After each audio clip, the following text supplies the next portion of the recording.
साक्षी जी, सन्नी दवास जी, राधा वल्लभ श्री हरिवंश महाराज जी। राधे राधे महाराज जी, आपके चरणों में कोटि कोटि प्रणाम। महाराज जी, हम 17 साल से ऑस्ट्रेलिया में रह रहे हैं। पहले लगता था जिंदगी में सिर्फ काम करना है और अर्थ कमाना है। 2 साल पहले आपसे मिले, आप और श्री जी से आपने मिलवाया। अब लाइफ में बहुत सुकून और शांति है महाराज जी। अब हम दोनों का भाव यह है कि हम वापस भारत आके भक्ति मार्ग पर आगे बढ़ें, पर फिर भी ऐसा लगता है कि हम अपने कर्म से तो नहीं भाग रहे, कर्तव्यों से तो नहीं भाग रहे। नहीं, महाराज जी मार्गदर्शन क्या करें। भारत में अर्थ नहीं है क्या? भारत अर्थहीन देश थोड़ी है।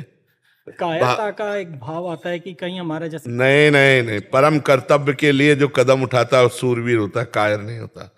भोगों के प्रति जो कदम उठाता है, परम कर्तव्य का त्याग कर, उसे कायर कहते हैं। ये थोड़ी कि हम भगवत मार्ग के लिए चले तो हम कायर कहे जाएंगे। नहीं नहीं, ऐसा नहीं। और बच्चों के लिए महाराज जी जैसे 2 बच्चे, हम ये कह रहे हैं कि जो कार्य कर रहे हो क्या वो भारत में नहीं होता क्या? अर्थ की इतनी कोई प्रॉब्लम नहीं है महाराज जी। अर्थ के लिए हम निश्चिंत है पूरी। तो धर्म के लिए तो विदेश के लोग आते हैं भारत में अपने धर्म अंकुर जागृत करने के लिए। अगर कहीं विश्व में विशेष धर्म का प्रकाश है तो भारतीय ऋषि मुनि का प्रभाव होगा। नहीं, स्वर्ग नर्क से आगे बढ़कर कोई बात नहीं है। स्वर्ग नर्क से बढ़कर कोई बात ही नहीं है। मोक्ष और परम पद और प्रेम, ये केवल भारत के दिव्य ऋषियों की अनुभूतियां हैं। अगर कहीं भी कोई इस पे चल रहा है तो भारत के ऋषि की अनुभूति होगी। तो अर्थ की जब कोई बात नहीं तो धर्म की बात फिर स्वीकार करने में क्या हिचकिचाहट है? जैसे आपने बोल दिया, आप विचार कीजिए। नहीं, आप विचार कीजिए अपने। ये बस प्रश्न में वो कर रहा था कि बच्चे जैसे बाहर हैं तो उनको अब हम लेके आएंगे या उनको छोड़ के नहीं, हम ये जानना चाहते हैं कि विदेश भोग प्रधान है, भोग की बाहुल्यता हो सकती है, लेकिन भारत देश धर्म प्रधान है। अब देखो, वहाँ के हमने तो कभी गए नहीं, हम कभी देखा नहीं, हम तो सुनी बात कह रहे हैं। अगर आप उसको सपोर्ट कर पाए, वहाँ कहते हैं कि कोई भी किसी भी तरह की धर्म मर्यादा नहीं। आज आप के साथ, कल आपके साथ घूमो, कोई परेशानी नहीं। बिल्कुल ऐसा ही ऐसा ही ना। हमारा भारत देश इसे स्वीकार ही नहीं करता है। हमारा भारत देश स्वीकार करता है कि एक बार हाथ पकड़ा जिंदगी निर्वाह कर देंगे। अगर तुम्हारा कैसा भी स्वभाव हो, हम दोनों मिल करके चलेंगे और पूरे जीवन भर साथ रहेंगे। पवित्रता है ना। कि प्रेम में सुख है या केवल भोग में सुख है? आप सोचो, केवल भोग तो राक्षसी वृत्ति है। प्रेम क्या ये बर्दाश्त कर पाएगा कि जिसको हमने अपना जीवन दिया वो किसी दूसरे के साथ हमें खड़ा दिखाई दे या खड़ी दिखाई दे? प्रेम कहाँ होगा? तो अगर गृहस्थी भी यहाँ की भारत की है तो पवित्र है।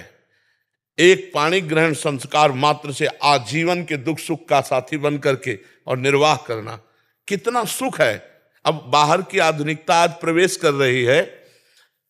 अब boyfriend girlfriend live in relation तो क्या कहते हैं। हाँ, आप समझो ये भारत है, यहाँ की एक मर्यादा है। यहाँ वीर सती हुई हैं, यहाँ वीर यति हुई हैं। यहाँ की तुलना कर, और हमारा देश धन से कभी गरीब नहीं रहा। बहुत बार लुट चुका है। म्लेच्छों ने लूटा, अंग्रेजों ने लूटा, बहुत बार लुट चुका है पूरा देश।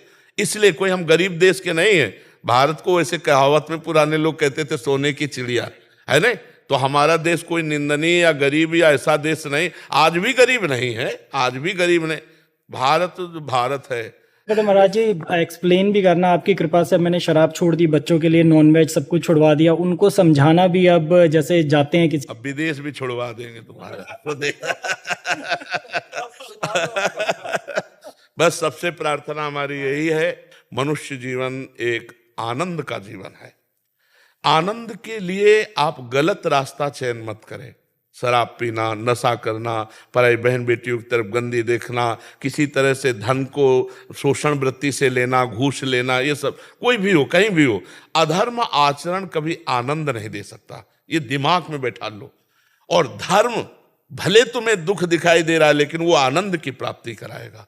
धर्म सदैव जय पर विराजमान होता है और अधर्म सदैव पराजय को प्राप्त होता है। इसलिए अगर हम आप मिले हैं तो भगवान बड़ी कृपा से परम पावन भूमि वृंदावन में संत समागम बैठकर कर रहे हैं, तो हमारा आपका परिवर्तन होना चाहिए। हमारे आपके मिलन में कुछ जादू होना चाहिए, नहीं होना चाहिए कि भाई संत संग किया तो हमारा जीवन परिवर्तन हुआ। तो कोई भी गंदे आचरणों की तरफ कदम उठाए तो पहले हमारी बात को सुन ले कि वो उसका ही सर्वनाश करेगी। वो आचरण वृत्ति उसको ही गिराएगी, उसको ही दुख देगी। इसलिए सबसे पहले अंदर जो सदगुरुदेव बैठे हैं उनकी बात सुनो जो भी आप गलत कदम उठाओगे अंदर से आएगा गलत है, नहीं, बस उनकी बात मान लो।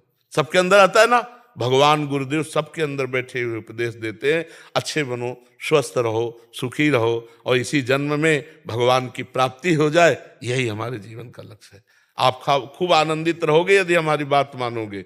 आप मान के देख लो, कोई पैसा तो लगता नहीं, बातें तो माननी है। तो इसलिए आप लोग इसका आनंद लीजिए। इसको आनंद का स्वरूप है सत्य, धर्म, अच्छे आचरण। अगर ये रहेगा ना तो किसी से आशीर्वाद मांगने की जरूरत नहीं चाहे जहां गिगियाओ, हाथ रखवाओ, कुछ परिवर्तन हो जाए तो हमें बता देना। आपको अपने आचरण सुधारने होंगे, आपको भजन करना होगा, आपको दूसरों का उपकार करना होगा, सब आशीर्वाद आपके पास आ जाएंगे। सत्य में चलोगे तो अंतर से आशीर्वाद सबका आएगा। जितने व्यक्त अव्यक्त महापुरुष हैं, जैसे समुद्र अपनी मर्यादा में रहता है और नदियां उफान करती हुई वहां पहुंचती है, ऐसे धर्मात्मा पुरुष जो गंभीर भजनानंदी और धर्म से चलता है, सब ऐश्वर्य वैभव सबके आशीर्वाद अपने आप आ जाते हैं। समुद्र बुलाता किसी को नहीं है। जैसे पुष्प में पराग आ जाने पर भौरे स्वयं मडराने लगते हैं, ऐसे ही तुम्हारे अंदर जो भी भगवत निष्ठा, धर्म निष्ठा जागृत होगी, सब ऋषि मुनियों की कृपा पर आ जाएगी।